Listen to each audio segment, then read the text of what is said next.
La marche des esclaves consiste en une manifestation de théâtre de rue qui met en scène des nègres en chaîne, des esclaves en fer.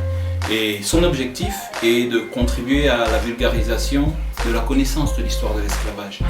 Donc c'est un tabou dans l'histoire de France qui n'est pas souvent donné à voir, que ce soit dans les manuels scolaires ou à la télévision ou ailleurs. Et c'est une des premières expressions, une des premières mises en forme de cette histoire-là que la marche des esclaves permet de donner à voir. Donc cette année, nous nous retrouverons à la place de la Nation le jeudi 10 à partir de 17h. Et pour tous ceux qui aimeraient y participer ou regarder et en être spectateurs, il y a la possibilité d'en être. Voilà, donc on en est à la 7e édition de la marche des esclaves cette année. Et nous, étant originaires de Libreville, qui est une ville créée par des esclaves libérés au Gabon, on a directement été attirés par le projet. Donc la marche des esclaves a pris son essor à Nantes. Cette année, elle sera à Paris, mais l'objectif est d'en faire une manifestation itinérante qui passera par toutes les villes qui ont été impliquées dans ce crime contre l'humanité. Et ce seront donc La Rochelle, Le Havre et Bordeaux. Cette année sera donc en fait l'occasion de rendre un hommage à Raymond Aubrac. Raymond Aubrac, ancien résistant et militant anti-nazi. Raymond Aubrac donc qui a milité pour l'introduction des résistances nègres à l'esclavage dans les manuels scolaires de la République au même titre que les résistances au nazisme. Qui dit crime contre l'humanité dit préjudice. Qui dit préjudice dit réparation. Lorsqu'on entend le terme réparation, on peut penser au sens juridique stricto sensu, c'est-à-dire des réparations financières et économiques par exemple.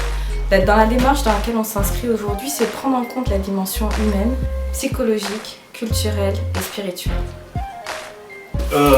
Pour le 10 mai, qui est la date de la commémoration de l'abolition de l'esclavage français, on a tout un programme cette année, notamment la marche des esclaves, qui pour sa 7e édition s'exporte sur Paris.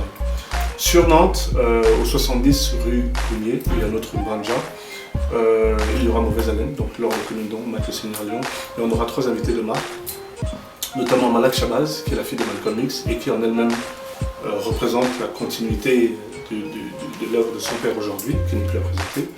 On aura Louis Salamonas, qui est un professeur de philosophie politique et qui est l'homme qui a exhumé le Code noir, donc qui est l'homme grâce auquel on peut retrouver le Code noir aujourd'hui. Qu'est-ce que le Code noir? Le Code noir, c'est en quelque sorte l'ensemble, le petit livre qui consigne toutes les lois qui régissaient la façon dont on traitait les esclaves dans le monde négrier occidental. On a aussi Youssouf Tata Cissé, qui est un historien malien, qui sera là. Et Youssouf Tata Cissé, il a travaillé sur la Charte du Mandé. La Charte du Mandé, qu'est-ce que c'est?